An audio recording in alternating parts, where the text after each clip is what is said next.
సంగారెడ్డి జిల్లా పటాన్చెరు నియోజకవర్గంలో కాంగ్రెస్ పార్టీ ముఖ్య కార్యకర్తల సమావేశం జరిగింది. ఈ సమావేశానికి కార్మిక శాఖ మంత్రి వివేక్ వెంకటస్వామి హాజరై పలు కీలక వ్యాఖ్యలు చేశారు. ఇస్నాపూర్, ఇంద్రేశం, గడ్డపోతారం, జిన్నారం, గుమ్మిడిదల మున్సిపాలిటీల పరిధిలో మొత్తం పీఎస్ఆర్ గార్డెన్, జిన్నారం ఎన్ఆర్ఎస్ గార్డెన్లో నిర్వహించిన ఈ సమావేశంలో పార్టీ శ్రేణులకు దిశానిర్దేశం చేశారు. మంత్రి వివేక్ వెంకటస్వామి మాట్లాడుతూ రాబోయే మున్సిపల్ ఎన్నికల్లో కాంగ్రెస్ పార్టీ విజయం ఖాయమని ధీమా వ్యక్తం చేశారు. ఏంటి అవకాశము? ఈ 5 మున్సిపాలిటీస్ మనమే కొట్లాడుతున్నాం. ఇప్పుడు మనం గెలవాలా లేదా? ఇవన్నీ కూడా మనమే గెలవాలి. ఇప్పుడు ఈ 5 మున్సిపాలిటీస్ కూడా ఏది ఏమైనా కానీ మనం ఖర్చు పెడదాం, కార్యకర్తలను మోటివేట్ చేద్దాం, అందరూ సమన్వయం చేసి ఒకటే క్యాండిడేట్ ని తీసుకుందాం. మిగతా క్యాండిడేట్లు కూడా మన క్యాండిడేట్ ని ప్రోత్సహించాలి, సపోర్ట్ చేయాలి. సపోర్ట్ చేసిన తర్వాత గెలిపించుకునే బాధ్యత గారికి మెసేజ్ పంపించిన అందరి నాయకులు కూడా. ఎందుకంటే ఈ అందరి నాయకులు కూడా ఒకటే వ్యక్తి పేరు చేస్తే చాలా సులభంగా అయిపోతుంది. నాకు కూడా పోయి మాట్లాడినప్పుడు వాళ్ళు అడుగుతారు, అరే అందరూ లీడర్స్, సీనియర్ లీడర్స్ ఒప్పుకున్నారా అని చెప్పి అడుగుతాడు తిమ్మల గారు. కానీ నేను తొందరగా, అతి తొందరగా ఈ కోడ్ వచ్చే ముందన్నా కానీ ఎప్పుడైనా కానీ శివానందమే మున్సిపల్ మన మార్కెట్ కమిటీ చైర్మన్ అవుతాడు. అధికార పార్టీలో మనం ఉన్నాం కాబట్టి మరి 3 మున్సిపాలిటీలో కాంగ్రెస్ జెండా ఎగరేయాలని మరి విన్నవించుకోవడం జరుగుతుంది. మరి ఇప్పుడు మన నాయకులందరూ కూడా మాట్లాడారు మండల వేసుగా. మరి వాళ్ళకున్న ఆవేదన, ఇక్కడ ఉన్న ప్రతి ఒక్కరు కూడా ఆవేదన అదే. గుండె చప్పుడు ఎట్లా లబ్ధం కొట్టుకుంటుందో ఇక్కడ ఉన్న వాళ్ళందరి బాధ ఒకటే. మన కాన్స్టిట్యున్సీలో ఏమి జరుగుతుందనేది ప్రతి ఒక్కరికి తెలుసు. ఆ బాధ అనేది వ్యక్తపరిచినందుకు చాలా సంతోషం. తప్పకుండా మన ఇన్ఛార్జ్ మినిస్టర్ మరి చేస్తాను, మున్సిపల్ మరి అది మార్కెట్ చైర్మన్ చేస్తాను కూడా చెప్పడం జరిగింది. మరి ఇన్ని రోజులు ఎందుకు జరిగింది, ఇలా ఇబ్బంది అయింది అనేది మనందరికీ తెలుసు. మన లోపం వల్లనే జరిగింది. ఇక ఇప్పుడైతే మనకు దర్వాజాలు కొల్లైపోయినాయి. మరి ఈరోజు మహిళలను లక్షల కోటీశ్వరాలు చేస్తా అని చెప్పిన మన ముఖ్యమంత్రి గారికి మరి మనం ఎన్ని ధన్యవాదాలు చెప్పినా తక్కువనే. మరి సంగారెడ్డి జిల్లాలో అయితే సంగారెడ్డి ఒక పెట్రోల్ పంప్ ఇచ్చుకొచ్చి మరి ముఖ్యమంత్రి చేత మీద ఓపెనింగ్ చేయడం జరిగింది.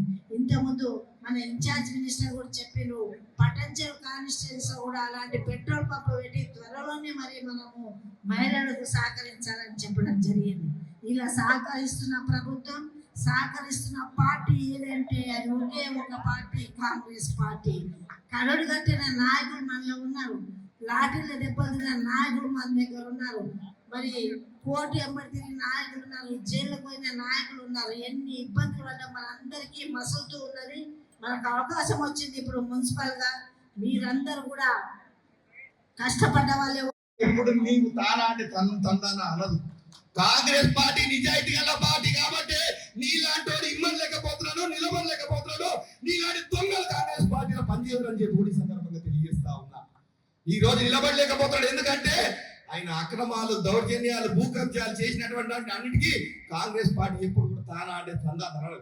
కాంగ్రెస్ పార్టీ నిజాయితీ గల పార్టీ కాబట్టి నీలాంటి దొంగలు నిలబడలేకపోతా ఉన్నారు. కాబట్టి ఈ రోజుకైనా కాంగ్రెస్ పార్టీ కార్యకర్త బలంగా ఉన్నాడు, కాంగ్రెస్ పార్టీ చాలా బలంగా ఉంది. ఈ రోజు ఆయన ఎన్ని ఒత్తాసలు పలికినా టిఆర్ఎస్ పార్టీ గెలిచే పరిస్థితి లేదని చెప్తా ఉన్నా. 3 సీట్లు ఖచ్చితంగా కాంగ్రెస్ పార్టీ గెలవబోతా ఉంది. ఈ రోజు 11 సర్పంచ్ సీట్లలో 7 సీట్లు మరి సంవత్సరాలు వచ్చిన కొన్ని ఇబ్బందులు ఏర్పడ్డాయి. కానీ ఇప్పటి నుంచి అయినా ఈ 3 సంవత్సరాలలో మనందరం కూడా బాగుపడాలని ఒక ఆలోచనతో మేమందరం కూడా ఒకటై మిమ్మల్ని గెలిపించుకునే విధంగా, మీరు పవర్ ఎంజాయ్ చేసే విధంగా, మీరు గ్రామాలలో కౌన్సిలర్గా చేసి అక్కడ అభివృద్ధి చేసి మన కార్యకర్తలు బాగుపడిపించి రేపు ఆ ప్రాంతాన్ని బాగుపడిపించి రేపు ప్రజలందరినీ కూడా మీరు సుఖ సంతోషాలతో మీ అందరూ కూడా వాళ్ళకి దగ్గర చేరువై రేపు నాయకులుగా ఎదగాలన్న ఆలోచనతో మేమందరం కూడా చేస్తా ఉన్నాం. కాబట్టి మీ అందరు కూడా దయచేసి జరుగుతున్నటువంటి అపోహలన్నీ కూడా మర్చిపోండి. ఈరోజు చూస్తా ఉన్నాం ఈ టీఆర్ఎస్ అందరూ ఏం చేస్తున్నాం, ఈ దృష్టి తీసుకొచ్చి సాల్వ్ చేసినందుకు కూడా మా శ్రీకాంత్ రెడ్డి కాక గారికి కృతజ్ఞతలు తెలియజేస్తున్నా. అట్లనే ఎక్కడ కూడా కార్యకర్తలు ఆధారపడద్దు. ప్రతి గ్రామంలో కూడా ఇద్దరం కలిసిమెలిసిగా వచ్చి ప్రతి కౌన్సిలర్ గెలిపించుకునే బాధ్యత తీసుకుంటాం. ఒకరికి కౌన్సిలర్ ఇచ్చినాక కూడా కమిటీ వేసి కౌన్సిలర్ ఇచ్చినాక ఆయన ఒక వార్డులో ఉంటే ఇంకొక వార్డులో కూడా వాళ్ళ రిలేషన్ ఉంటుంది, దోస్తాను ఉంటుంది, ఇంకా రకరకాలుగా ఉంటుంది.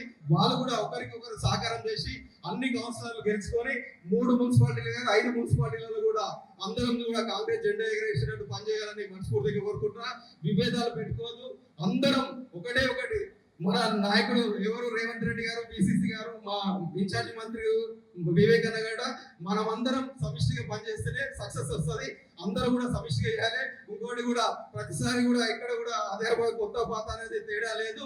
ఎందుకంటే ఒక చెరువులో నీళ్ళు ఉంటే ఒక 10 ఏళ్ళు వర్షం పడకపోతే మురిగిపోతే నీళ్ళే అలా కుళ్ళు కొత్త అయిపోయి నీళ్ళు తాగకుండా అవుతాయి. కొత్త నీళ్ళు వచ్చి కాలువలు వస్తేనే ఆ చెరువు నుండి 10 మందికి యూజ్ అవుతుంది. అందరినీ కలుపుకొని చేసుకునే బాధ్యత తీసుకోవాలని చెప్పి మనస్ఫూర్తిగా కోరుకుంటున్నా. జై కాంగ్రెస్.